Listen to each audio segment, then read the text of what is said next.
जी अस्सलाम वालेकुम नाजरीन, आप देख रहे हैं पॉजिटिव पाकिस्तान और मैं हूं आपका मेज़बान सुहेल अहमद चौधरी।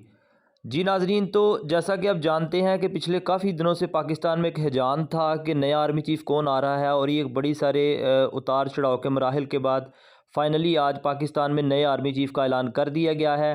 तो आज हम इस वीडियो में ये जानेंगे कि लेफ्टिनेंट जनरल आसम मुनीर साहब जो कि नए आर्मी चीफ़ हैं, ये कौन है और इनका बैकग्राउंड क्या है। लेकिन उससे पहले अगर आपने अभी तक पॉजिटिव पाकिस्तान को सब्सक्राइब नहीं किया तो सबसे पहले इस चैनल को सब्सक्राइब करें और साथ दिए गए बेल आइकन को दबाएं, ताकि इस सिलसिले में आने वाली जो अगली वीडियोज़ हैं वो आपको मिलती रहें और हम आपस में इन कांटेक्ट रह सकें। जी नाज़रीन, तो अभी बात करते हैं कि जनरल आसम मुनीर कौन है और इनका प्रोफाइल क्या है। जनरल आसम मुनीर, जिनको अभी चीफ़ ऑफ आर्मी स्टाफ लगाया गया है, इंतहाई प्रोफेशनल ऑफिसर हैं और ये मुल्की तारीख में पहली दफ़ा है कि एक हाफिज़ कुरान आर्मी चीफ़ मुकर्रर हुए हैं। जनरल आसम मुनीर साहब के जो वालिद साहब थे सरवर मुनीर साहब, वो रावलपिंडी के लाल कुर्ती स्कूल में बतौर प्रिंसिपल जॉब करते रहे। वो एक ये यानी कि एक टीचर के बेटे हैं। तो ये भी एजाज़ मुल्की तारीख़ में पहली दफ़ा इनके हिस्से में आया है कि एक हाफ़िज़ कुरान और एक टीचर के बेटे आर्मी चीफ़ मुकर्रर हुए हैं। अच्छा, इनके दो और भाई हैं, कासम मुनीर साहब और हाशम मुनीर। ये दोनों भी मज़े की बात है कि हाफ़िज़ कुरान हैं। और इनके जो वालिद साहब, चूँकि मैंने बताया एक एजुकेशन डिपार्टमेंट से थे, तो इस नाते से इनकी जो इल्मी तरबियत थी वो बहुत शानदार थी। इनका जो आबाई घर है, आबाई ताल्लुक़ बेसिकली झेलम से है, लेकिन चूँकि इनके वालिद साहब ने भी रावलपिंडी में जॉब की, तो ये फिर एक अरसा से रावलपिंडी में ही शिफ्ट हो चुके हैं।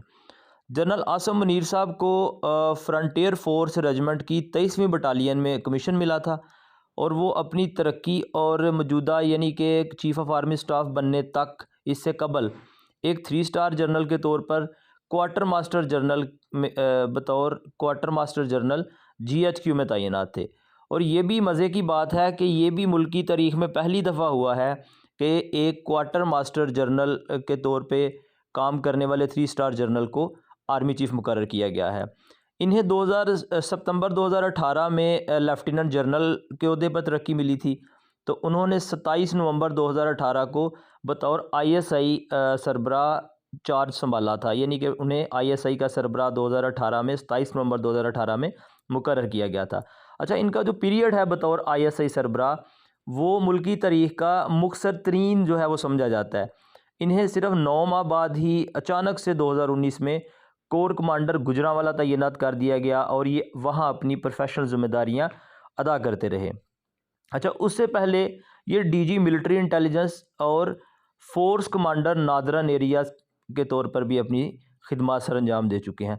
अच्छा, ये एक बड़े मज़े की बात है, और ये भी मुल्की तारीख़ में पहली दफ़ा है, गालबन ये ज़राए के मुताबिक है, कि ISI और मिलिट्री इंटेलिजेंस ये दोनों एजेंसीज़ की सरबराही करने वाले पहले आर्मी चीफ़ हैं। यानी कि ये पहले आर्मी चीफ़ हैं जो इससे पहले पाकिस्तान की दोनों एजेंसीज़ की सरबराही कर चुके हैं। इससे पहले ये एजाज़ किसी और दूसरे लेफ्टिनेंट जनरल या जो भी चीफ़ और आर्मी स्टाफ में होंगे उनके हिस्से में नहीं आया। तो इस हवाले से ये बड़ा मुनफरिद है। अच्छा, वो बतौर लेफ्टिनेंट कर्नल सऊदी अरेबिया में भी अपनी खिदमात जो हैं वो सर अंजाम दे चुके हैं। तो ये इनका प्रोफाइल है, बेसिकली काफ़ी प्रोफेशनल और काफ़ी तगड़ा प्रोफाइल है। तो इंशाल्लाह उम्मीद है कि आपके आने से मुल्की फ़ौज का जो मोराल है वो मज़ीद अप होगा, और इंशाल्लाह हम जो मुल्क की बेहतरीन फ़ौज हैं उसकी भागदौड़ इंशाल्लाह अगले दिनों में एक बहुत काबल और बहुत प्रोफेशनल ऑफिसर के हाथ में देखेंगे। शुक्रिया।